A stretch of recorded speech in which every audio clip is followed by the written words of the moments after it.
नमस्कार दोस्तों, मैं राजीव शर्मा दिव्य एजुकेटर के चैनल पर आपका हार्दिक स्वागत करता हूं।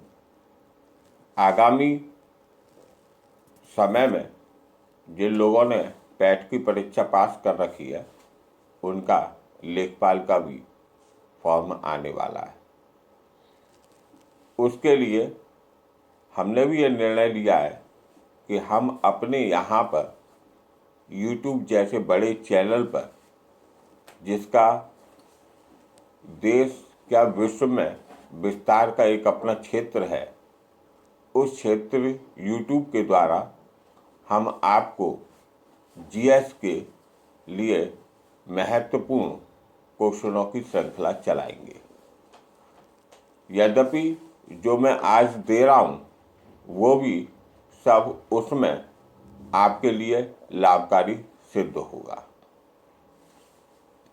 आज हम आपके लिए एंशिएंट हिस्ट्री में सिक्कों का प्रचलन कैसे हुआ था, उन सब के विषय में आपको आज पार्ट फर्स्ट के द्वारा बताने जा रहे हैं, जो सभी प्रकार की परीक्षाओं के लिए विशेष उपयोगी सिद्ध होगा। प्राचीन भारत के इतिहास में यदि हम देखें तो हम पाते हैं कि किसी भी तरीके से वहाँ पर मुद्रा का प्रचलन नहीं था। हम जानते हैं कि जब हम विश्व में देखते हैं तो हम पाते हैं कि एशिया विश्व की संस्कृति का पालना रहा है। जब एशिया विश्व की संस्कृति का पालना रहा है, यानी हमारी जो कल्चरल जितना भी डेवलपमेंट इस विश्व में हुआ वो हमारे एशिया में हुआ। एशिया में दो सभ्यताओं ने विश्व में संस्कृति के पालने के रूप में एशिया को इंगित कर रखा है। इनमें हमारे लिए सबसे बड़ी गौरवान्वित होने की बात यह है कि भारत की सिंधु घाटी की सभ्यता एशिया में विश्व के पालने के रूप में अपना सर्वप्रथम स्थान रखती है। दूसरी गौरवान्वित होने की बात यह है कि भारत के नज़दीक यदि हम देखें तो इराक की मेसोपोटामिया की सभ्यता, जिसे कि सुमेरियन सभ्यता के नाम से जानते हैं, वो भी द्वितीय नंबर की विश्व की ऐतिहासिक सभ्यता रही है। यानी मेसोपोटामिया की सभ्यता विश्व में सर्वाधिक प्राचीन सभ्यता और सिंधु घाटी की सभ्यता मेसोपोटामिया से प्राचीन सभ्यता। इस प्रकार सभ्यता के क्रम में देखें तो सिंधु घाटी की सभ्यता प्रथम सभ्यता रही है विश्व की, और मेसोपोटामिया की सभ्यता द्वितीय सभ्यता।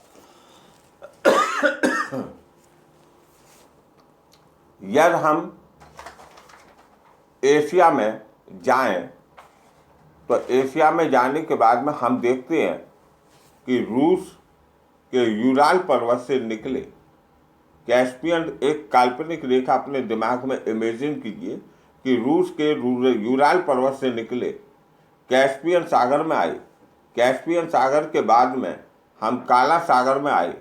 काला सागर में आने के बाद में हम भूमध्य सागर में आए, और भूमध्य सागर के इधर जो हमने एक काल्पनिक रेखा यूराल पर्वत, कैस्पियन सागर, काला सागर और भूमध्य सागर से इसके पूर्व का जो हिस्सा है वो एशिया है, और इसके पश्चिम का हिस्सा आपका यूरोप है।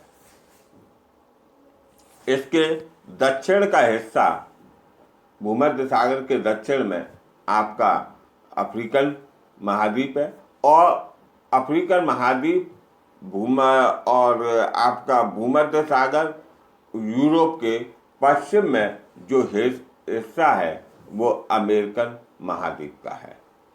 आज सबसे ज़्यादा महत्वपूर्ण बात यह है कि हमारे यहाँ पर सिक्कों का प्रचलन कैसे हुआ। विश्व के लिए यदि हम देखें तो मुद्रा एक अमुक स्थान रखती है और मुद्रा का प्रचलन विश्व में आज से नहीं, पहले से किन्हीं न किन्हीं रूपों में होता रहा है। यानी विनिमय, मुद्रा विनिमय प्रणाली। सिंधु घाटी की सभ्यता में मुद्रा विनिमय प्रणाली को देखा जाए तो सिंधु घाटी की सभ्यता में मुद्रा नाम की कोई चीज नहीं थी। वहाँ पर वस्तु विनिमय प्रणाली होती थी, जिसे कि इंग्लिश में हम बाटलर सिस्टम कहते हैं। क्योंकि सिंधु घाटी सभ्यता के रहस्य बहुत से ऐसे हैं जो आज तक हम पता नहीं कर पाए हैं। उसका मुख्य कारण यह है कि सिंधु घाटी की सभ्यता की लिपि जो थी वो खरोष्टी चित्रात्मक लिपि थी और चित्रात्मक लिपि को आज तक हम पढ़ नहीं पाए हैं। इसका कारण यह रहा है कि चित्रात्मक लिपि को पढ़ने के लिए कोई भी समय नहीं, मतलब किसी भी विद्वान को वो लिपि पढ़ने में अभी तक सफलता हासिल नहीं हुई है। अब हम देखते हैं अपने टॉपिक सिंधु घाटी की सभ्यता से और मौर्योत्तर काल तक के। तो सिक्कों के अध्ययन को हमने विज्ञान की भाषा में न्यूमेटिक्स विज्ञान के तहत सिक्कों का अध्ययन किया जाता है। सबसे महत्वपूर्ण पॉइंट यह बनेगा। दूसरा, सिंधु घाटी की सभ्यता में हमें सिक्कों के विषय में कोई जानकारी नहीं मिलती है, बल्कि हमें बाटलर सिस्टम के विषय में जानकारी मिलती है। अब बाटलर सिस्टम में मुद्रा के विषय में यदि हम देखें तो हम पाते हैं कि हम और आप दो व्यक्ति हैं। मैंने अपने खेत में माना गेहूं किया और आपने अपने खेत में चावल किया। आपको आवश्यकता है गेहूं की और मुझे आवश्यकता है चावल की। हम दोनों ने आपस में मंत्रणा की और एक दूसरे की आवश्यकता की पूर्ति के लिए एक बोरा गेहूं मैंने आपको दे दिया और एक बोरा चावल आपने मुझे दे दिया। इस तरीके से ये वस्तु विनिमय प्रणाली हो गई। तो ये बाटलर सिस्टम के नाम से जाना गया। इसी प्रकार वैदिक सभ्यता में हमें सिक्कों के साक्ष्य नहीं मिलती है, बल्कि वैदिक सभ्यता में मुद्रा के रूप में हमें गाय और निष्क का प्रयोग देखने को मिलता है, वो भी थोड़ी बहुत मात्रा में। अन्यथा यहाँ पर हमें बाटलर प्रणाली यानी वस्तु विनिमय प्रणाली का प्रयोग देखने को मिलता है।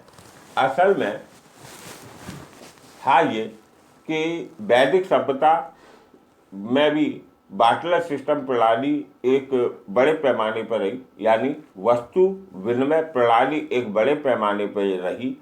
और मुद्रा के रूप में कभी कभी बहुत बड़े लोग जो हुआ करते थे वो जो है गाय और निष्क जो था वो गले का आभूषण था जो सोने का बना होता था, उसका लोग प्रयोग मुद्रा के रूप में कर लेते थे। भारत में सिक्कों की प्राप्ति 5वीं सदी के ईसा पूर्व में हुई थी। इस समय सिक्कों को करसापण, आहत या पंचमार्क कहा गया है। इन सिक्कों पर चंद्रमा, सूर्य, पीपल, बिल्ली इत्यादि के चिन्ह बने होते थे। यह सिक्का मौर्य काल तक चलता रहा था। अब इनमें करसापण या आहत या आपका पंचमार्क, इनमें किसी भी ठोस चीज से उसको गर्म करके उस पर मार्क लगा दिया जाता था, वही हमारा मतलब करसापण बन गया था, वही आहत बन गया था और वही जो है आपका पंचमार्क सिक्का बन गया था।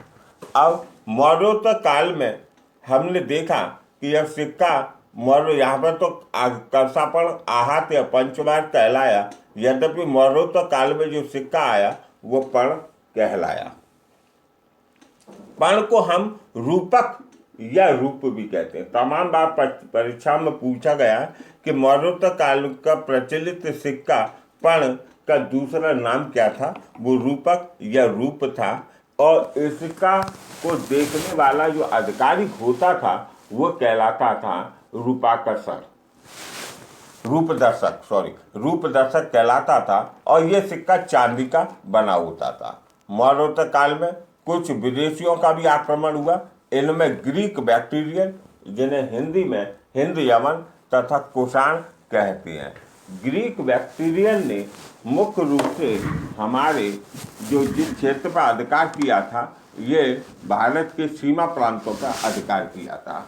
भारत का सीमा प्रांत बहुत दूर तक था, यानी ईरान तक पड़ता था, और वहाँ पर इन्होंने अफगानिस्तान के क्षेत्र, तक्षशिला, पाकिस्तान, इन क्षेत्रों पर कब्जा कर लिया था, और ग्रीक बैक्टीरियन ने अपने सिक्कों को यहाँ पर जारी करने का कार्य किया था। जो उनके यहाँ पर चल रहे थे, वही भारत के सीमावर्ती राज्यों में उन्होंने उनको चलाना शुरू कर दिया।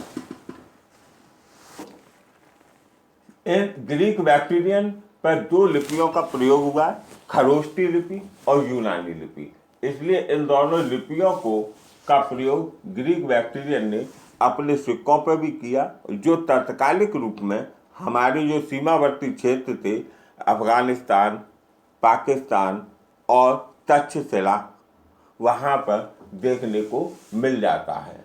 और ग्रीक बैक्टीरियन की सबसे बड़ी खासियत यह रही कि इन्होंने अपने सिक्कों पर तिथियों का भी अंकन कराया है, और ये अपने यहाँ के जो शासक होते थे, उन शासकों ने अपने सिक्कों पर अपनी आकृति और अपने देवी देवताओं की आकृति को इंगित कराया है। इस तरीके से हमें यह मालूम पड़ा कि हमारे यहाँ पर मौर्योत्तर काल में जो सिक्का था, वो पर्ण था, उसको रूप या रूपक या रूप्य के नाम से भी जानते हैं, और ग्रीक बैक्टीरियन के सिक्के के विषय में भी हमें जानकारी मिली। अब इसके बाद के सिक्कों के इतिहास को हम अपने कल के वीडियो में आपको देंगे। यदि आपको हमारा चैनल आपके लिए उपयोगी दिख रहा है, तो कृपया करके उस चैनल को लाइक कीजिए, सब्सक्राइब कीजिए और कमेंट्स भी अपने दीजिए।